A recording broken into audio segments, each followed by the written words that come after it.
إلا الله فعسى أولئك أن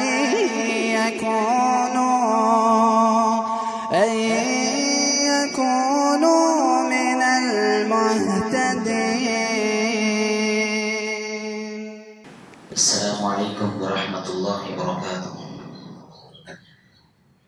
الحمد لله الذي هدانا لهذا وما كنا لنهتدي لولا أن هدانا الله، والصلاة والسلام على رسول الله. أشهد أن لا إله إلا الله وحده لا شريك له، وأشهد أن محمدا عبده ورسوله. أما بعد، أعوذ بالله من الشيطان الرجيم من همزه ونفخه ونفثه. بسم الله الرحمن الرحيم. شهر رمضان الذي أنزل فيه القرآن هدى للناس وبينات من الهدى والفرقان. محترم حضرات، تمام قسم کی تعریفات اس اللہ رب العالمین کے لیے لائق اور سزاوار ہے جس نے اور ایک مرتبہ ہماری زندگیوں میں رمضان المبارک کی سعادتیں نصیب فرمائی. لاکھوں کروڑوں درود و سلام کا نزول ہو پیارے نبی صلی اللہ علیہ وسلم کی ذات گرامی پر کہ آپ صلی اللہ علیہ وسلم نے رب کے دیے ہوئے احکامات کو رب کے بندوں تک کما حقہ پہنچا دیا. سب سے پہلے میں اللہ رب العالمین کا شکر ادا کرتا ہوں کہ جس نے ہمیں زندگی میں اور ایک مرتبہ رمضان کا مہینہ نصیب فرمایا. ورنہ کتنے لوگ ایسے ہیں جو ہمارے خاندان کے تھے، ہمارے دوست احباب میں وہ شامل تھے، ہمارے پڑوس میں جیتے تھے، ہمارے گلی کوچے میں رہتے تھے، رمضان کے آنے سے پہلے دنیا سے رخصت ہو گئے. ہم نے ان کو کاندھوں پر سوار کیا، اپنے ہاتھوں سے ان کے اوپر مٹی ڈالی اور اپنے ہاتھوں سے انہیں دفن کیا اور دنیا سے رخصت کیا. کتنے لوگ ایسے ہیں اور کتنے لوگ ایسے ہیں جو رمضان المبارک کا مہینہ آ گیا لیکن پھر بھی اتنے مجبور ہے، اتنے مقہور ہے، ایسے معذور ہے کہ رمضان کی جیسی سعادتیں اور رمضان کی جیسی برکتیں اور رمضان سے جیسا فائدہ اٹھانا ہے اس سے محروم ہیں، بیمار ہیں، لاچار ہیں، معذور ہیں، مقہور ہیں، مجبور ہیں، رمضان کے روزے نہیں رکھ سکتے. اور کتنے ایسے لوگ ہیں جن کے پاس کچھ عذر نہیں ہے، جن کے پاس کچھ بہانہ نہیں ہے لیکن پھر بھی روزہ نہیں رکھتے ہیں، ان کو توفیق نہیں ملی. ایسی صورتحال میں اللہ رب العالمین نے ہمیں باحیات رکھا، زندگی کی نعمت سے مالا مال کیا، اور بڑی نعمت صحت کی نعمت سے مالا مال کیا، اور بڑی نعمت روزہ رکھنے کی توفیق نصیب فرمائی. تو سوچو اللہ کا کتنا بڑا احسان ہمارے سروں پر ہے. اللہ کی کتنی احسان گزاری ہم سب کو کرنا چاہیے. تو اس لیے میں سب سے پہلے اللہ رب العالمین کا شکر ادا کرتا ہوں کہ اللہ رب العالمین نے ہم سب کو عبادت اور بندگی کی توفیق نصیب فرمائی. حضرات، رمضان کی ابتدا ہوتی ہے فرشتے کی اذان سے. رمضان کا آغاز فرشتے کے اذان سے ہوتا ہے. رمضان کی ابتدا فرشتے کے اعلان سے ہوتی ہے.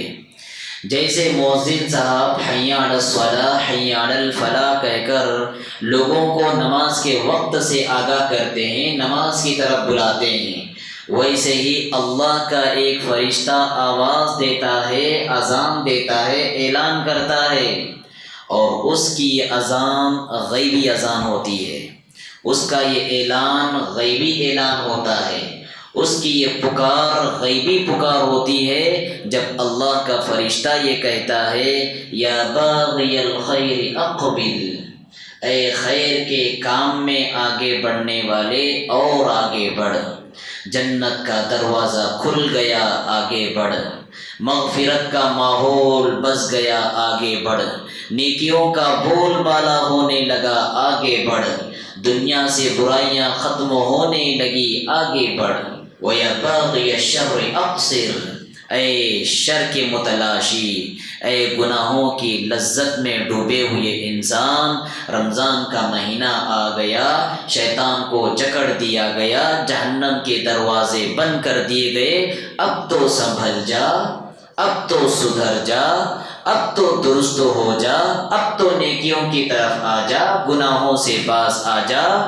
یہ اذان کا کرشمہ ہوتا ہے کہ سبحان اللہ بے دین لوگ دیندار بن جاتے ہیں، بے نمازی لوگ نمازی بن جاتے ہیں، مسجدوں سے دور مسجدوں سے جڑ جاتے ہیں، اللہ کو بھولے ہوئے لوگ اللہ کا ذکر کرنے لگ جاتے ہیں، قرآن کی تلاوت کو چھوڑے ہوئے لوگ قرآن مجید سے جڑ جاتے ہیں، جھوٹ بولنے والے لوگ سچ بولنا شروع کر دیتے ہیں، خیانت کرنے والے لوگ امانت دار بن جاتے ہیں، بہکے ہوئے لوگ سنبھل جاتے ہیں۔ یہ اسی فرشتے کی اذان کا کرشمہ ہے کہ لوگوں میں دینی جذبہ اور ایمانی غیرت دیکھنے کو ملتی ہے، کہ لوگوں میں ایمان کی تازگی آتی ہے، اور جب بندوں میں مسابقت کا جذبہ ہوتا ہے، وہ نیکیوں کی طرف آگے بڑھتے ہیں، جنت کی طرف ان کے قدم بڑھتے رہتے ہیں،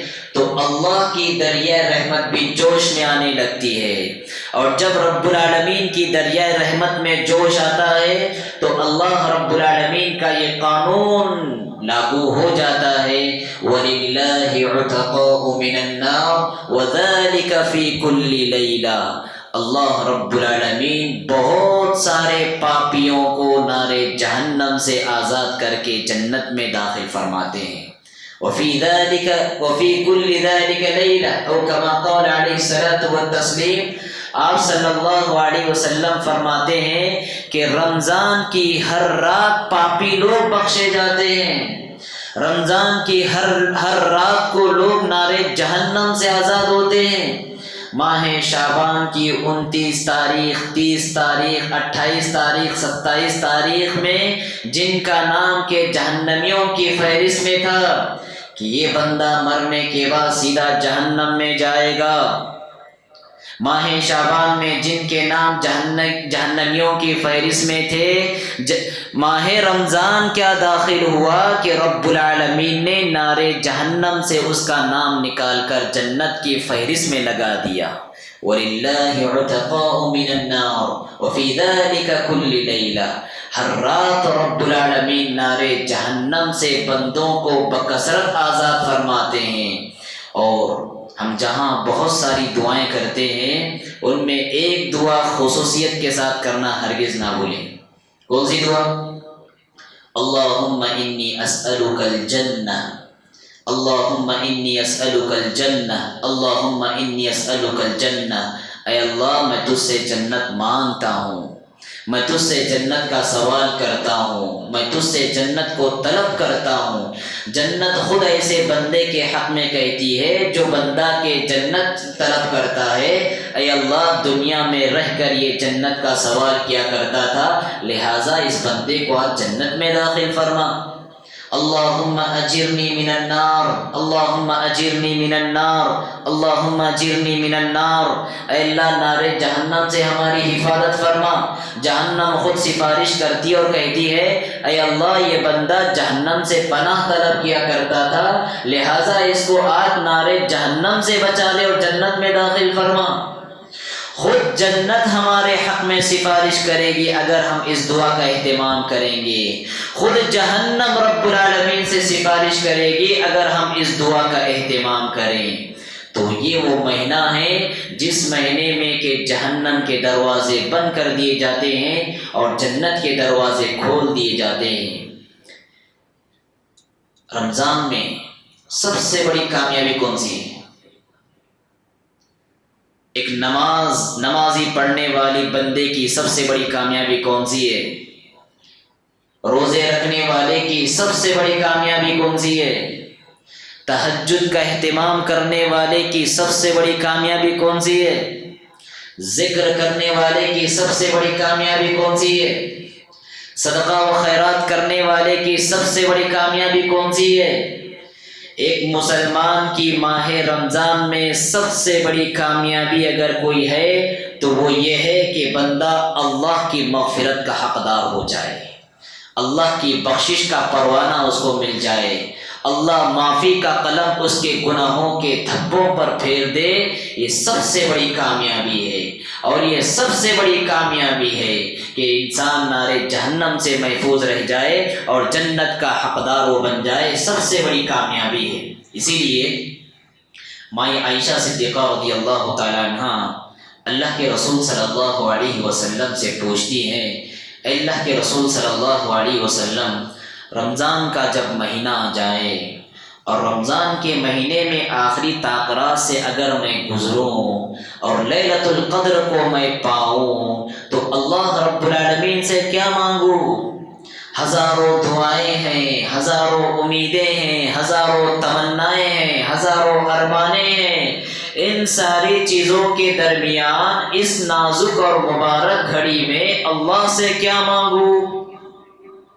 اللہ کے رسول صلی اللہ علیہ وسلم فرماتے ہیں، اے عائشہ، ان ہزاروں دعاؤں اور ہزاروں امیدوں کے درمیان میں سے اگر کوئی چیز اس مبارک گھڑی میں مانگنے کی ہے تو وہ اللہ کی مغفرت ہے، لہٰذا تم یہ پڑھتی رہا کرو، اللہم انک عفو تحب العفو فاعف عنی، اے اللہ تو معافی کو پسند کرتا ہے، تو معاف کرنے والا ہے، لہٰذا میری زندگی پر معافی کا قلم پھیر دے۔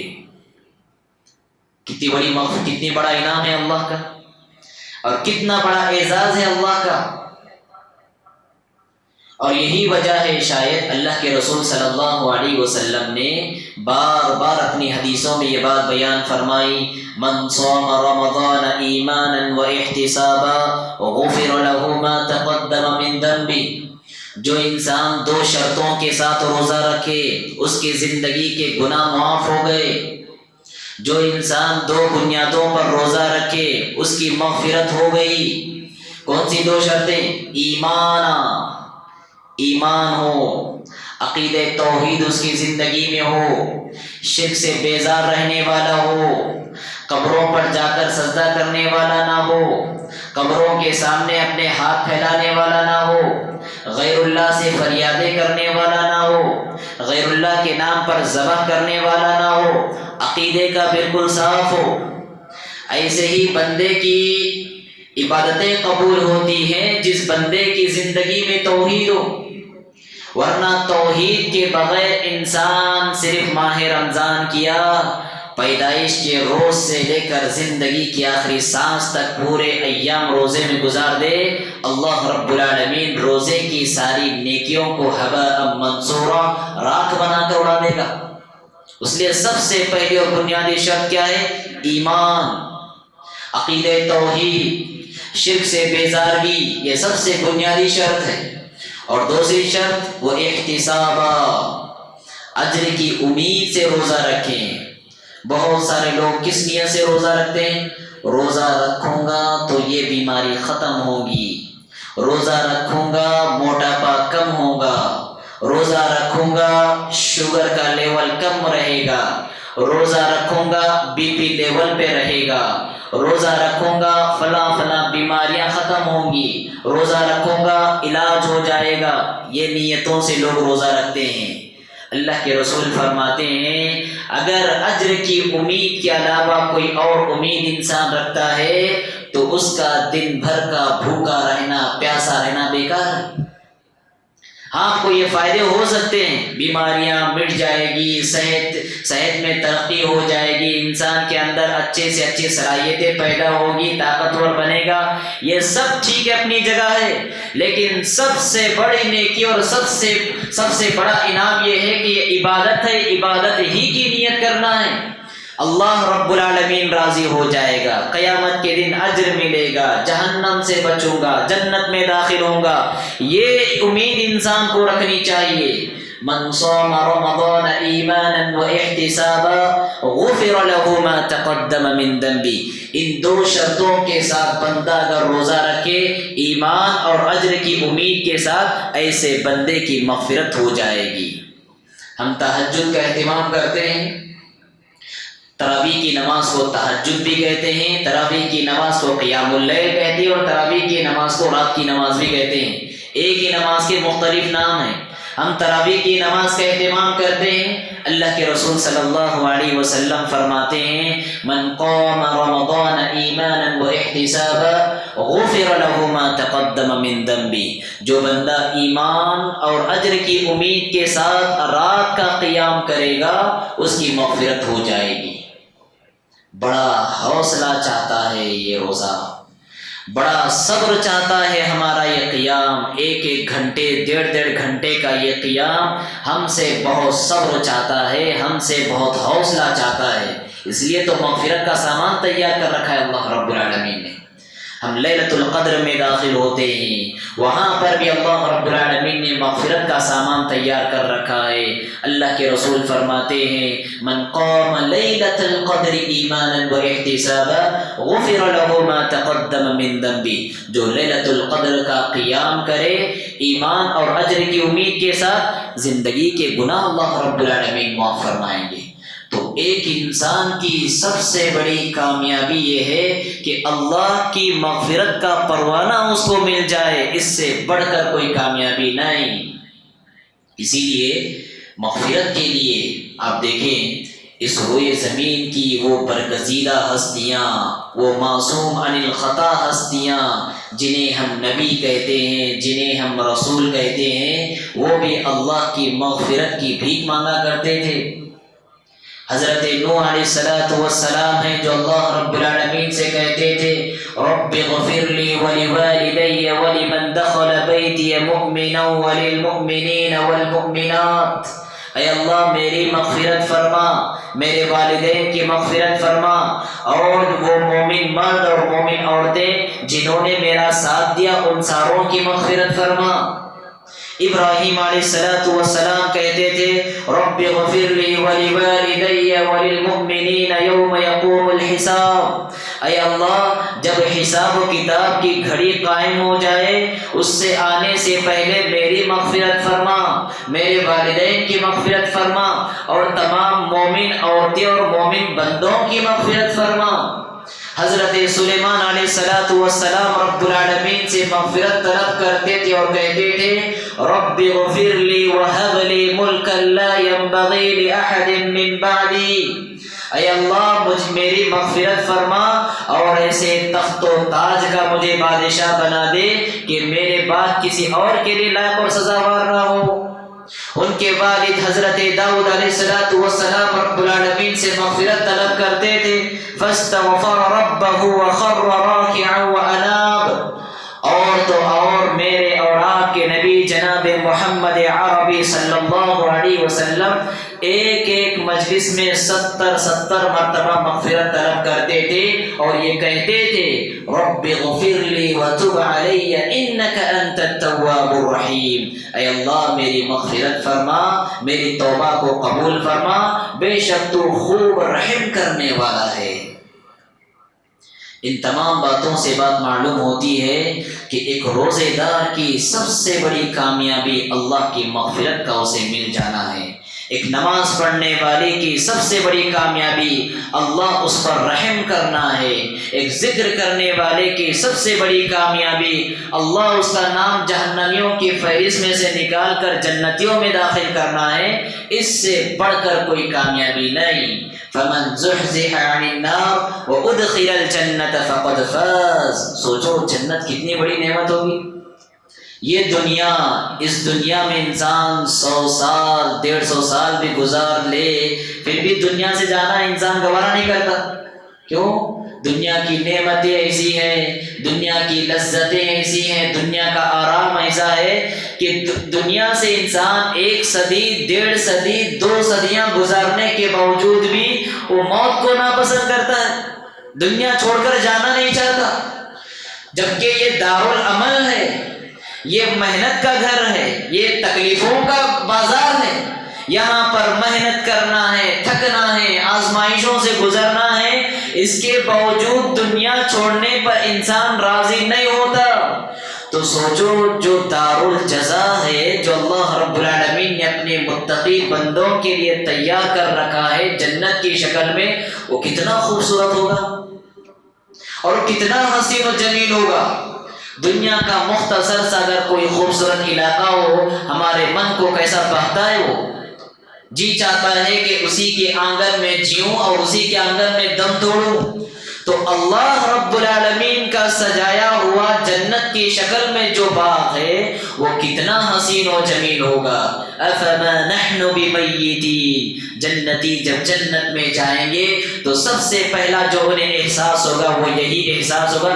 دنیا میں انسان رہتا ہے، احساس کیا ہوتا ہے؟ انسان کے پاس اگر کوئی نعمت ہو، کوئی بھی نعمت ہو، اس کے پاس دو طرح کے احساس رہتے ہیں۔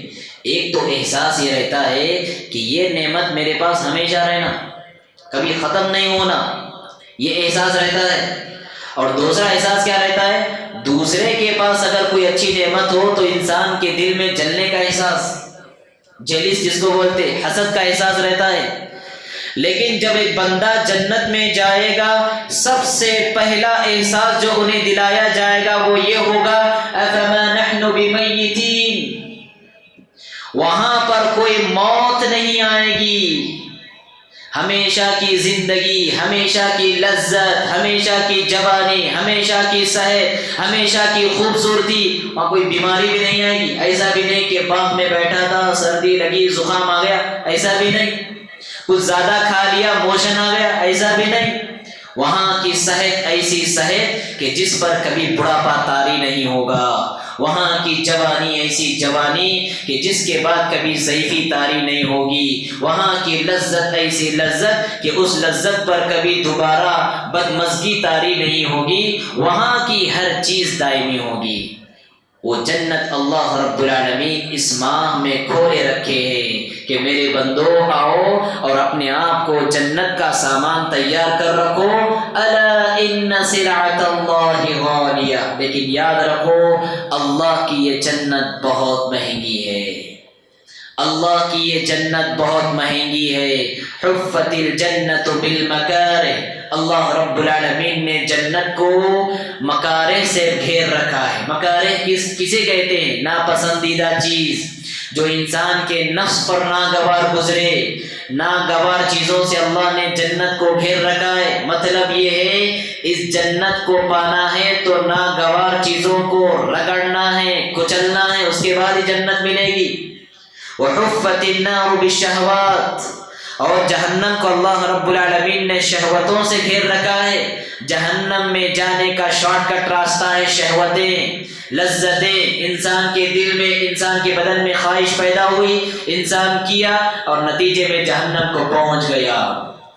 جنت قربانیاں چاہتی ہیں، جنت محنتیں چاہتی ہیں، جنت شبینہ گزاری چاہتی ہے، جنت بھوک چاہتی ہے، جنت پیاس چاہتی ہے، جنت آنسو چاہتی ہے، جنت محنت چاہتی ہے، جنت قربانیاں چاہتی ہے، تب جا کر ایک بندہ حقیقی معنوں میں جنتی کہلائے گا۔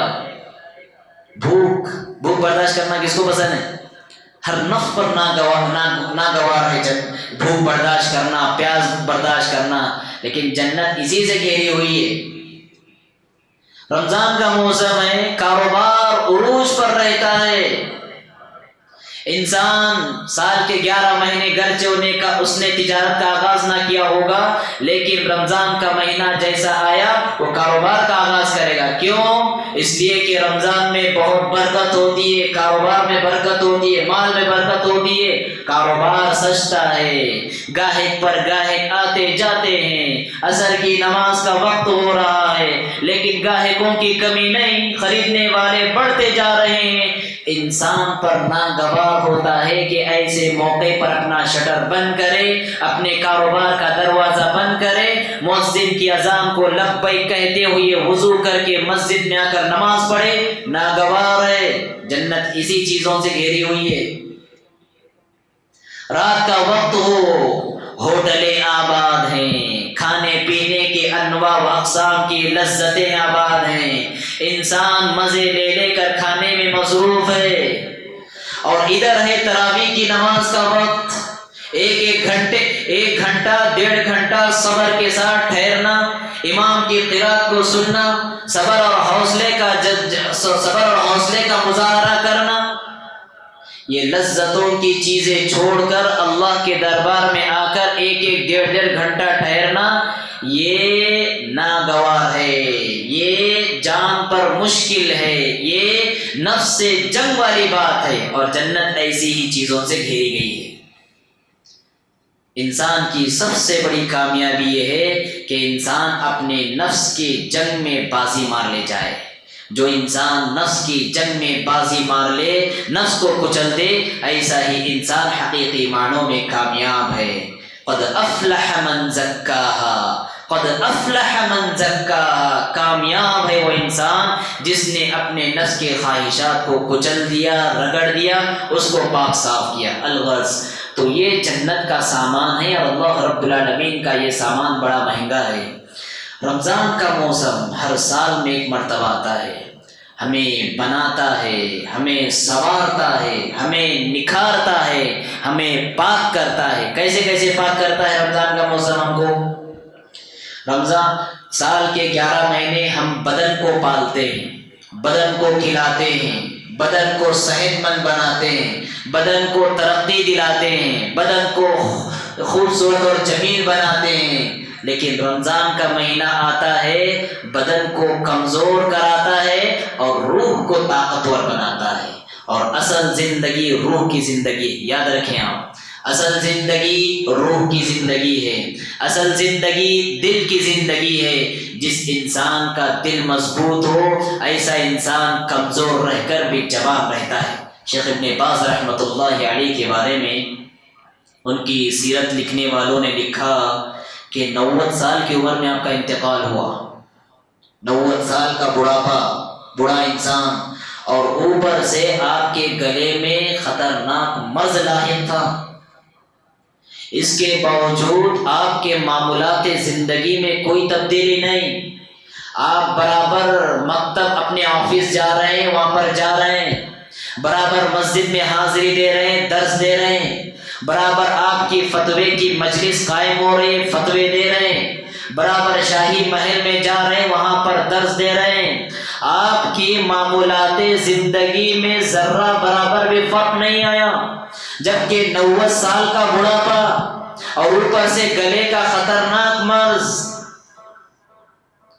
اور یہ بات بھی ہے، آپ کی سیرت نگار لکھنے والوں نے لکھا کہ جس صبح کو آپ کا انتقال، 3 بجے انتقال ہوا آپ کا، جس صبح کے آپ کا انتقال ہونے والا تھا، اس شام آپ نے فتوے کی مجلس قائم کی، لوگوں نے آپ سے فتوے پوچھے، آپ فتووں کا جواب دے رہے ہیں، اور اسی صبح میں آپ اس دنیا سے رخصت کر گئے، رحمہ اللہ رحمۃ واسعہ۔ لوگوں نے آپ سے پوچھا، اے امام محترم، آپ اتنے بوڑھے کمزور لاغر ہیں، اور 90 سال کا بڑھاپا ہے، اور اوپر سے اتنی خطرناک بیماری میں لاحق آپ بیماری گھیری ہوئی ہے، اس کے باوجود ہم دیکھ رہے ہیں کہ آپ کی زندگی اور معمولات زندگی کام میں آپ کے کوئی فرق نہیں آ رہا، برابر جہاں حاضری دینا وہاں حاضری دے رہے ہیں آپ۔ تو آپ نے ایک بات کہی، بڑی پتے کی بات کہی، آپ نے کہا اگر دل جوان ہو تو جسم کا بڑھاپا کچھ کام نہیں کر سکتا، اگر دل انسان کا جوان ہو، روح انسان کی جوان ہو، تو انسان کا بڑھاپا اس کا کچھ بگاڑ نہیں سکتا۔ بالکل حق بات ہے، سچ بات ہے۔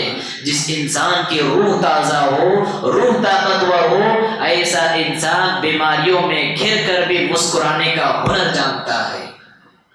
تو رمضان کا مہینہ آتا ہے ہماری روح کو سنوارنے کے لیے، روزہ ہماری روح کو سنوارتا ہے، تراویح کی نماز اور نمازیں ہماری روح کو سنوارتی ہیں، قرآن مجید کی تلاوت ہماری روح کو سنوارتی ہے، اللہ سے دعا مناجات ہماری روح کو سنوارتی ہے۔ اسی طرح سے رمضان کا مہینہ آتا ہے ہمارے پیٹ کی خواہش کو رگڑنے کے لیے۔ ابھی کتنے منٹ بول سکتا ہوں؟ رمضان کا مہینہ آتا ہے ہماری پیٹ کی خواہش کو رگڑنے کے لیے۔ پیٹ، انسان کتنے بڑے بڑے جرائم کرتا ہے پیٹ کے لیے، جی پیٹ کے لیے انسان انسان غریبوں پر ظلم کرے گا، پیٹ کے لیے انسان یتیموں کا حق مارے گا، پیٹ کے لیے انسان وراثت کے مال سے بہنوں کو محروم کرے گا، پیٹ کے لیے انسان طرح طرح سودی کاروبار کرے گا، پیٹ کے لیے انسان جھوٹ بولے گا، پیٹ کے لیے انسان دھوکہ دے گا، انسان پیٹ کے لیے بڑے بڑے گناہوں کا ارتکاب کرتا ہے، پیٹ کی خواہش، پیٹ کی لذت، پیٹ کی چاہت، اور رمضان آتا ہے اسی پیٹ کی خواہش کو رگڑنے کے لیے، کچلنے کے لیے۔ اور رمضان یہ پیغام دیتا ہے کہ اللہ کے بندے اگر بھوکا رہے تو صبر کر لے، برداشت کر لے، لیکن پیٹ کی بھوک مٹانے کے لیے، پیٹ کی جہنم کو بھرنے کے لیے اللہ کی سلگائی ہوئی جہنم کو دعوت نہ دے۔ صبر کر، حوصلہ رکھ، رمضان کا مہینہ پیٹ کی خواہش کو رگڑنے کے لیے آتا ہے۔ یہ بات یاد رکھیں، ہم جو غذا کھاتے ہیں اس کا اثر ہمارے بدن پر ہوتا ہے، ہم جو غذا کھاتے ہیں اس کا اثر ہماری بندگی پر ہوتا ہے۔ حرام غذا ہو تو بندگی میں دل نہیں لگتا۔ ہم جو غذائیں کھاتے ہیں اس کا اثر دعاؤں پر ہوتا ہے، حرام غذائیں ہیں تو دعائیں عرش کو نہیں ٹکراتی۔ ہم جو غذائیں کھاتے ہیں اس کا اثر ہماری نسلوں پر ہوتا ہے، ہم جو غذائیں کھاتے ہیں اس کا اثر ہماری بندگیوں پر ہوتا ہے۔ اسی لیے شریعت نے دیکھے جو چیزیں حرام کی ہیں، مثال کے طور پر دیکھیں خنزیر شریعت نے حرام کیا، کیوں؟ اس لیے کہ انسان جو غذا کھاتا ہے اس کی شخصیت پر اس کا اثر ہوتا ہے۔ اور یہ خنزیر کیسا جانور ہے؟ یہ بے غیرت جانور ہے، بے شرم بے حیا جانور ہے۔ انسان یہ جانور کو کھائے گا، اس کا گوشت کھائے گا، نتیجے میں وہی جذبات اس کے اندر پنپیں گے، وہی جذبات پیدا ہوں گے۔ انگریز قوم کو دیکھ لو آپ، کیسی بے غیرت قوم ہے، کیسی بے حیا قوم ہے، کیوں؟ اس لیے کہ جانور کھاتی ہو۔ تو شریعت کہتی ہے کہ ہم جو کھاتے ہیں اس کا اثر ہمارے بدن پر ہوتا ہے، اور جہاں اس کا اثر بدن پر ہوتا ہے وہیں پر اس کا اثر ہمارے خون پر بھی ہوتا ہے۔ اور خون میں کون بستا ہے؟ ہماری رگوں میں جو خون دوڑتا ہے اس رگوں میں اور خون میں کون بستا ہے؟ شیطان بستا ہے رگوں میں، ہماری شیطان دوڑتا ہے ہمارے خون میں۔ اس لیے اللہ کے رسول صلی اللہ علیہ وسلم نے فرمایا ان الشیطان یجری من الانسان مجرى الدم، کہ انسانی رگوں میں جیسا خون دوڑتا ہے شیطان بھی ویسے ہی دوڑتا ہے۔ لہٰذا ہم جب روزہ رکھتے ہیں، بھوکے رہتے ہیں، پیاسے رہتے ہیں، تو نتیجے میں اس کا اثر ہمارے خون پر پڑتا ہے، اور جب خون پر پڑتا ہے تو شیطان جہاں اس کا بسیرا وہاں پر مشکل ہو جاتا ہے، نتیجے میں شیطان کمزور ہو جاتا ہے، اور جب شیطان کمزور ہو گیا تو برائی کے جذبات ختم ہونے لگ جاتے ہیں اور نیکیوں کے جذبات برانگیختہ ہونے لگتے ہیں، نیکیوں میں دل لگتا ہے، دل نیکیوں کی طرف راغب ہوتا ہے۔ علامہ ابن قیم رحمۃ اللہ علیہ نے بات فرمائی۔ تو اس طرح ماہ رمضان جو آتا ہے ہمارے پیٹ کی تربیت کرنے کے لیے بھی آتا ہے، ہمارے پیٹ کو سنوارنے کے لیے آتا ہے۔ اور طبی اعتبار سے دیکھیں تو بہت سارے ڈاکٹرز فائدے بتاتے ہیں۔ ڈاکٹرز نے تو یہاں تک بھی بتلایا اگر کسی انسان کو کینسر ہو، ایسا انسان روزہ رکھتا ہے تو کینسر جیسا لا علاج مرض بھی ایسے انسان بیماری سے مکت ہو جاتا ہے۔ ڈاکٹروں نے تو یہ بات کہی ہے، اور بہت سارے طبی فائدے ہو سکتے ہیں، لیکن روحانی فائدہ یہ ہوتا ہے کہ انسان بہت ساری بیماریوں سے بچنے کا حوصلہ اپنے اندر پیدا کر لیتا ہے۔ اسی طرح سے حضرات رمضان جب آتا ہے تو ہماری خصوصیت کے ساتھ ایک بات پر تربیت کرتا ہے، وہ کیا ہے؟ غلط عادتوں سے ہم سب کو بچاتا ہے۔ غلط عادتیں، غلط جذبات، غلط خواہشات، رمضان کا موسم ہم سب کو غلط عادتوں سے بچاتا ہے۔ انسان بیڑی پینے کا عادی، ہر 3 گھنٹے میں اس کو بیڑی سگریٹ ہونا، نہیں تو صبر نہیں ہوتا، اس کو برداشت نہیں ہوتا، وہ کہتا ہے کہ مجھے ٹینشن آ جاتا ہے اگر 3 گھنٹے میں سگریٹ نہ لوں۔ تو دیکھو رمضان آتا ہے وہ 3 گھنٹے کیا 13 گھنٹے 14 گھنٹے بیڑی اور سگریٹ کے بغیر گزارا کر لیتا ہے۔ انسان گٹکے کا عادی ہو جاتا ہے، صبح اٹھتے اس کے منہ میں گٹکا ہونا، شام ہوتے اس کے منہ میں گٹکا ہونا، گٹکوں کا عادی انسان۔ لیکن جیسا ہی رمضان آتا ہے تو 15 گھنٹوں گٹکے کے بغیر گزارا کر لیتا ہے۔ اس طرح کی نہ جانے کتنی غلط عادتیں ہیں، کتنے غلط خواہشات ہیں اور کتنے غلط جذبات ہیں کہ رمضان کا مہینہ آتے ہی سارے غلط جذبات پر روک لگا دیتا ہے اور پابندی لگا دیتا ہے۔ یہاں سے انسان کو تربیت ملتی ہے کہ اے اللہ کے بندے، تو اللہ کے لیے کھانا جو کہ حلال چیزیں چھوڑ سکتا ہے، پینا جو حلال چیزیں چھوڑ سکتا ہے اور دیگر جو حلال چیزیں ہیں اللہ کے لیے تو چھوڑ سکتا ہے، تو یہ غلط عادتیں زندگی کے لیے نہیں چھوڑ سکتا، اللہ کے لیے نہیں چھوڑ سکتا۔ حلال چیزیں تو چھوڑ سکتا ہے تو غلط چیزیں اور بدرجہ اولا تو چھوڑ سکتا ہے۔ تو رمضان المبارک کا روزہ اس انداز میں بھی ہماری تربیت کرتا ہے کہ جتنی غلط عادتیں انسانی زندگی میں پائی جاتی ہیں، ساری غلط عادتوں پر وہ پابندی لگا دیتا ہے۔ اور رمضان کا مہینہ ہمیں ایسے بھی سنوارتا ہے کہ جذبہ اخلاص ہمارے اندر پیدا کرتا ہے۔ اخلاص کیا ہے؟ اخلاص عبادت کی روح ہے۔ جس طرح ہمارا بدن ہے، ہمارے بدن میں ہماری روح ہے، اور روح کے بل پر ہی میں بول رہا ہوں، روح کے بل پر ہی ہم سب کھڑے ہوئے ہیں، روح کے بغیر سوائے ایک لاش کے کچھ حیثیت نہیں۔ بالکل ایسے ہی ہر عبادت کی ایک روح ہوا کرتی ہے۔ اسی طرح رمضان کی روح اخلاص ہے، روزے کی روح اخلاص ہے۔ یہ جذبہ اخلاص ہمارے اندر پیدا کرتا ہے روزہ۔ ہم کمرے میں ہوں، بند کمرے میں ہوں، گھر میں کوئی دیکھنے والا نہیں، گھر میں کوئی مشاہدہ کرنے والا نہیں، گھر میں کھانے پینے کی ساری چیزیں رکھی ہوئی ہیں، بھوک لگ رہی ہے، پیاس لگ رہی ہے، اس کے باوجود بھی نہ کھانے کی طرف ہاتھ بڑھتا ہے، نہ پینے کی طرف ہاتھ بڑھتا ہے، نہ ہی تو برائی کی طرف آگے بڑھتا ہے۔ کیوں؟ اس لیے کہ ایک احساس ہمارے پاس ہوتا ہے۔ وہ احساس کیا ہے؟ کوئی دیکھے نہ دیکھے اللہ تو دیکھ رہا ہے۔ یہ جذبہ اخلاص، کوئی دیکھے یا نہ دیکھے اللہ تو ہمیں دیکھ رہا ہے۔ یہ رمضان کا مہینہ آتا ہے، اخلاص کا سبق ہمیں پڑھاتا ہے کہ جس طرح اے انسانوں تم حالت روزہ میں اخلاص پر زندگی گزار رہے ہو، زندگی کی اور میدان میں بھی اپنے اندر یہی اخلاص اور تقویٰ پیدا کرو۔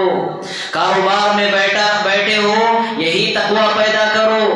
لین دین کا معاملہ کر رہے ہو، یہی تقویٰ پیدا کرو۔ قرض لے رہے ہو، قرض دے رہے ہو، ایسے موقع پر بھی اللہ کا تقویٰ پیدا کرو۔ رمضان کا روزہ ہمیں تقوی کا پیغام دیتا ہے، ہمیں اخلاص کا سبق سکھاتا ہے۔ یاد رکھیے حضرات، اخلاص کے بغیر چاہے ہم جتنی زندگی عبادت کر لیں، اخلاص کسے کہتے ہیں؟ اخلاص کہتے ہیں کہ میں جو عبادت کر رہا ہوں اللہ راضی ہو جائے، اللہ خوش ہو جائے، اللہ کی جنت کا میں حقدار ہو جاؤں، اللہ کی بھڑکائی ہوئی جہنم سے میں محفوظ رہ جاؤں، اللہ خوش ہو جائے۔ یہ اس کو کہتے ہیں اخلاص۔ اخلاص کے بغیر کی جانے والی عبادتیں انسان کو جہنمی بنا دیتی ہیں۔ اخلاص کے بغیر پڑھی جانے والی نمازیں انسان کو جہنمی بنا دیتی ہے۔ اخلاص کے بغیر پڑھی جانے والی تراویح کی نمازیں انسان کو جہنمی بنا دیتی ہیں۔ اخلاص کے بغیر کیا جانے والا حج انسان کو جہنمی بنا دیتا ہے۔ اخلاص کے بغیر کیے جانے والا عمرہ انسان کو جہنمی بنا دیتا ہے۔ اس لیے ہم سنتے ہیں حدیثوں میں اللہ کے رسول صلی اللہ علیہ وسلم فرماتے ہیں، ایک عالم صاحب آئیں گے اور ایک سخی دل آئیں گے، ایک شہید آئیں گے، اللہ پوچھے گا تم نے دنیا میں کیا کیا؟ وہ کہیں گے اللہ تیرے لیے کیا۔ اللہ رب العالمین تینوں سے کہیں گے کذبت، تم نے جھوٹ کہا، لہذا ناک کے بل گھسیٹ کر انہیں جہنم میں داخل کیا جائے گا۔ اللہ اکبر۔ سب سے ذلیل کرنے والا عذاب۔ انسان شاید عبادت نہ کرتا تو اس کو اتنا گناہ نہ ملتا، انسان اگر وہ بندگی نہ کرتا تو شاید اس کو اتنا گناہ نہ ملتا، لیکن بندگی کرنے کے دوران جو جذبہ اخلاص اس کی زندگی سے مفقود تھا، ریاکاری کا جو جذبہ آ گیا تھا، اس کے نتیجے میں کل قیامت کے دن ناک کے پل گھسیٹ کر ایسے انسان کو جہنم رسید کیا جائے گا۔ اس لیے بہت ضروری ہمارے معاشرے میں عجیب عجیب نمونے دیکھنے کو ملتے ہیں۔ ہم معصوم بچوں کو روزہ رکھاتے ہیں، بہت سارے افراد کیا کرتے ہیں، جب بچہ معصوم بچہ یا بچی ان کو روزہ رکھاتے ہیں، ان کو ہار پہناتے ہیں، ہار پہنانے کے بعد ان کی فوٹو لیتے ہیں، فوٹو لینے کے بعد بہت سارے لوگ اسے اسٹیٹس پر چسپاں کرتے ہیں، بہت سارے لوگ سوشل میڈیا پر وائرل کرتے ہیں، اور بہت سارے نادان تو ایسے بھی ہوتے ہیں کل کے آنے والے اخبار میں اس کی فوٹو کے ساتھ چسپاں کر دیتے ہیں کہ میرے منع نے پہلا روزہ رکھا۔ کیا ہے یہ؟ بچوں کی تربیت کیسے کر رہے ہیں ہم؟ بچپن ہی سے جذبہ ریا اس کے اندر پیدا کر رہے ہیں ہم۔ انفاق ہم کرتے ہیں، صدقہ و خیرات کرتے ہیں، بہت سارے لوگ راشن کٹس تقسیم کرتے ہیں، اللہ سب کے دلوں میں جذبہ اخلاص پیدا فرمائے، لیکن لوگوں کے درمیان ایسی نمونے دیکھنے کو ملتے ہیں، ایک غریب درمیان کھڑا ہوا ہوتا ہے اور اس کے اطراف میں 4 سے 10 لوگ کھڑے ہوئے ہوتے ہیں، اور اس کی باقاعدہ فوٹو لی جاتی ہے اور سوشل میڈیا پر وائرل، اخبارات میں نشر کی جا رہی ہے۔ آپ نے اپنی نیکیوں کو اپنے ہاتھوں سے یوں ہی بیکار کر دیا۔ انسان نیکیاں ایسے کرے جیسے وہ گناہ کرتا ہے، جیسے گناہ ہم چھپ چھپا کر کرتے ہیں کہ کسی کو کانوں کان خبر نہ ہو، ایسے ہی انسانوں کے لیے ضروری ہے کہ وہ نیکیاں ایسی کریں جس طرح وہ گناہ کرتے ہیں، نیکیاں ویسے کرنے کی ضرورت ہے۔ تو یہ جذبہ اخلاص روزہ آتا ہے اور اس کا سبق ہمیں پڑھاتا ہے کہ انسانوں زندگی میں جو بھی عبادت کرو، جو بھی بھلائی کرو اور جو بھی نیک کام کرو، اس احساس کے ساتھ کرو کہ اس نیکی سے اللہ راضی ہو جائے، اللہ خوش ہو جائے، بس یہی سامان زندگی ہے، یہی کامیابی کا زینہ ہے اور یہی کامیابی کا دروازہ ہے۔ جس کے اندر اخلاص آ گیا، ایسا انسان دنیا میں بھی کامیاب ہے اور آخرت میں بھی کامیاب ہے۔ میں دعا کرتا ہوں رب العالمین سے، بار الہ رمضان کے ذریعے ہم سب کو جتنے پیغامات ملتے ہیں، ہم سب کو ان پیغامات کو اپنی عملی زندگی میں نافذ کرنے کی توفیق عطا فرما۔ بار الہ ہم سب کو رمضان مبارک کی حقیقی سعادتوں سے مالا مال فرما، ہمارے روزوں کو مقبول روزہ بنا، ہماری تراویح کی نماز کو مقبول تراویح کی نماز بنا، ہماری دعاؤں کو مقبول دعائیں بنا، ہم جو بھی کام تیرے لیے کریں بار الہ ہمارے سارے عملوں کو، سارے کاموں کو تو شرف قبولیت سے نواز دے۔ وآخر دعوانا ان الحمد للہ رب العالمین۔